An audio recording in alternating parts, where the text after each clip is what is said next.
السلام علیکم۔ سیاست کے اس خبرنامے میں آپ کا استقبال ہے۔ اہم سرخیوں سے اس خبرنامے کا آغاز کرتے ہیں۔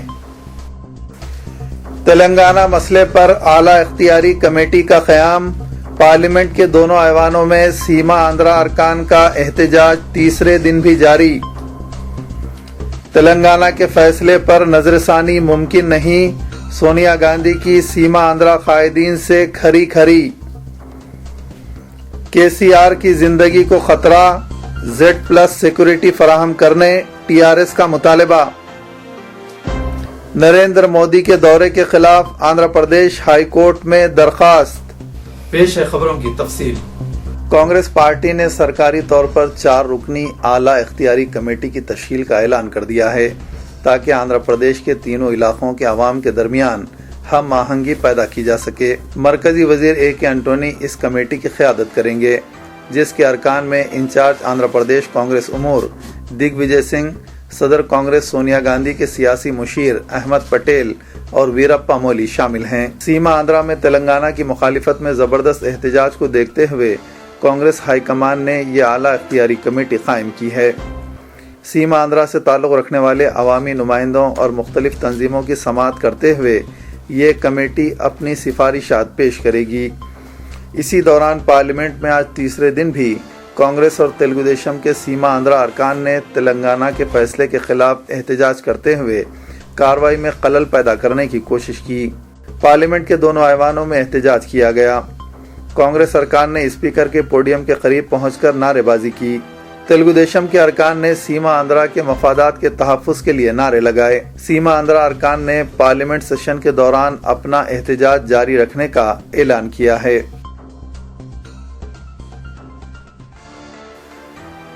صدر کانگریس سونیا گاندھی نے رائلسیما کے کانگریس قائدین سے کہا ہے کہ تلنگانہ کا فیصلہ ہو چکا ہے، لہٰذا اب اس فیصلے سے دستبرداری اختیار نہیں کی جائے گی۔ مملکتی وزیر ریلویز کوٹلہ سوریہ پرکاش ریڈی کی قیادت میں رائلسیما کے کانگریس رکن پارلیمنٹ SP.Y. ریڈی، ریاستی وزیر E. پرتاپ ریڈی، کانگریس ارکان assembly Ram Bhupal Reddy, K. Rami Reddy, L. Venkat Reddy نے پارلیمنٹ میں پارٹی صدر سونیا گاندھی سے ملاقات کی اور تلنگانہ فیصلے کے بعد سیما آندھرا میں جاری احتجاج کے علاوہ علیحدہ ریاست تشکیل دینے سے رائلسیما کو پانی کی قلت پیدا ہونے اور دیگر مسائل سے واقف کرایا۔ صدر کانگریس سونیا گاندھی نے انہیں بتایا کہ تلنگانہ پر فیصلہ ہو چکا ہے، اب اس پر نظر ثانی کا سوال ہی پیدا نہیں ہوتا۔ کانگریس قائدین پارٹی کے فیصلے کو قبول کرتے ہوئے عوام کو راضی کریں۔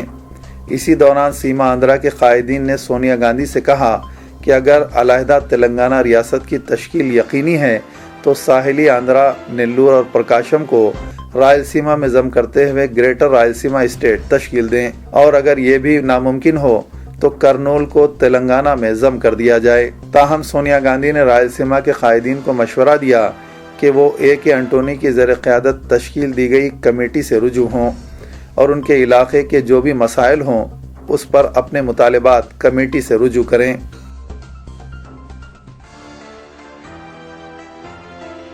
چیف منسٹر کرن کمار ریڈی نے علیحدہ تلنگانہ ریاست کی تشکیل کو روکنے کی آخری کوشش کرتے ہوئے صدر کانگریس سونیا گاندھی کو ایک مکتوب روانہ کیا ہے۔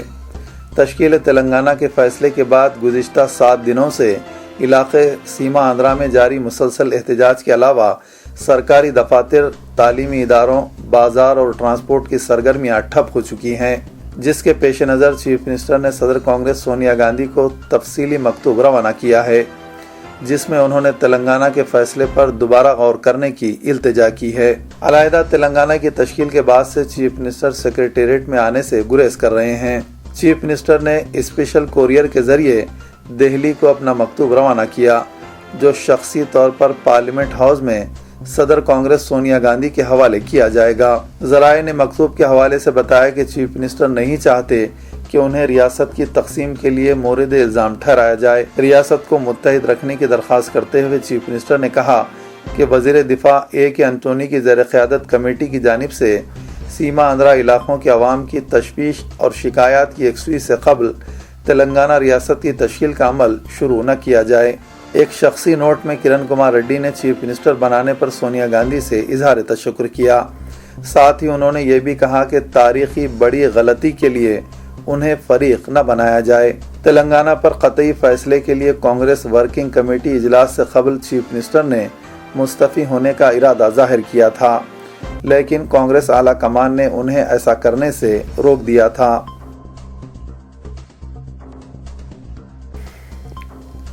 اے پی این جی اوز ایسوسی ایشن کے ایک وفد نے چیف سیکریٹری ڈاکٹر پی کے مہنتی سے ملاقات کرتے ہوئے 12 اگست کی نصف شب سے ریاست گیر ہڑتال کی نوٹس حوالے کی ہے۔ اے پی این جی اوز کے صدر پی اشوک بابو نے چیف سیکریٹری کو ایک مکتوب حوالے کرتے ہوئے حکومت ہند سے مطالبہ کیا ہے کہ ریاست کی تقسیم نہ کی جائے، جو ریاست کی ترقی اور ملازمین کے مفاد میں نہیں ہے۔ اے پی این جی اوز کے وفد نے چیف سیکریٹری سے ملاقات کے بعد سیکریٹریٹ میں ایک ریلی منظم کی اور احتجاج کرتے ہوئے یو پی اے حکومت کے خلاف نعرے لگائے۔ مظاہرین نے حیدرآباد کو مرکزی زیر انتظام علاقہ قرار دینے کا مطالبہ کیا اور وہ متحدہ آندھرا برقرار رکھا جائے اور ریاست کے ساتھ انصاف کیا جائے کے نعرے لگا رہے تھے۔ اشوک بابو نے بتایا کہ 12 اگست سے ریاست گیر ہڑتال کے سبب ریاستی حکومت کے تمام کام کاج کو معطل کر دیا جائے گا۔ انہوں نے کہا کہ ریاست کی تقسیم کا فیصلہ سیاسی مفاد کے تحت کیا گیا ہے اور مرکزی حکومت اس سلسلے میں کام کا آغاز کر چکی ہے۔ انہوں نے کہا کہ اے پی این جی اوز کے تحت لاکھوں ملازمین وابستہ ہیں اور ملازمین کی یونینوں نے ریاست کی تقسیم پر اپنا اعتراض جتایا ہے۔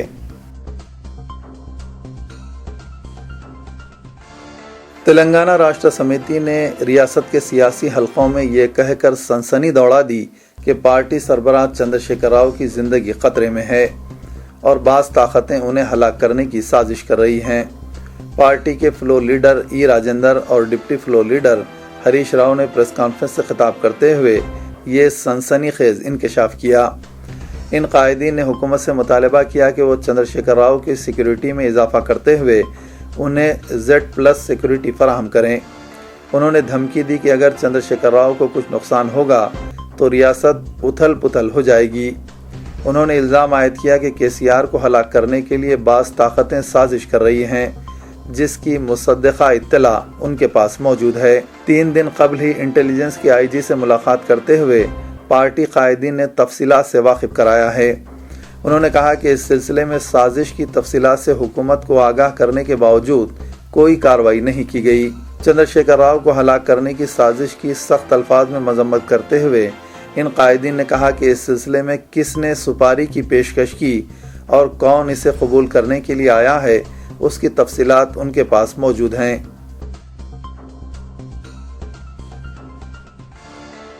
تیلگو دیشم پارٹی کی جانب سے نمائش میدان پر دعوت افطار کا اہتمام کیا گیا۔ دعوت افطار میں عوام کی بڑی تعداد نے شرکت کی۔ صدر تیلگو دیشم چندر بابو نائیڈو نے افطار سے قبل عوام کے درمیان پہنچ کر شخصی طور پر ملاقات کی اور تمام کو عید کی پیشگی مبارکباد پیش کی۔ مصر اور ایران سے تشریف لائے قرآن نے اپنے منفرد لہن میں قرأت کلام پاک پیش کیا۔ مولانا پیر شبیر نقشبندی نے رقت انگیز دعا کی۔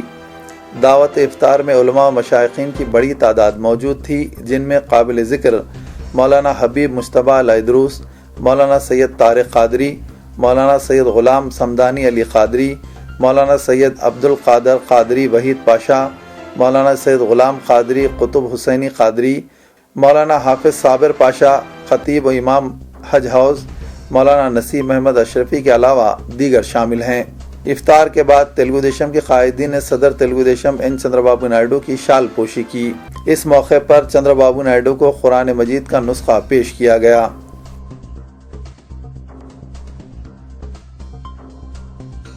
گجرات کے چیف منسٹر نریندر مودی کے ریاست میں داخل ہونے کے خلاف آندھرا پردیش ہائی کورٹ میں ایک مفاد عامہ کی درخواست داخل کی گئی ہے۔ غلام ربانی ایڈوکیٹ نے اپنی درخواست میں بتایا کہ نریندر مودی کو شہر میں داخل ہونے سے روکا جائے اور کسی بھی قسم کے جلسے عام کی اجازت نہ دی جائے۔ گجرات کے چیف منسٹر کے شہر میں داخلے پر پرامن ماحول کو خطرہ لاحق ہو سکتا ہے۔ درخواست گزار نے جسٹس این رام موہن راؤ کے اجلاس پر مفاد عامہ کی درخواست پیش کی۔ واضح رہے کہ نریندر مودی 11 اگست کو لال بہادر اسٹیڈیم میں منعقد ہونے والے جلسے عام میں شرکت کر رہے ہیں۔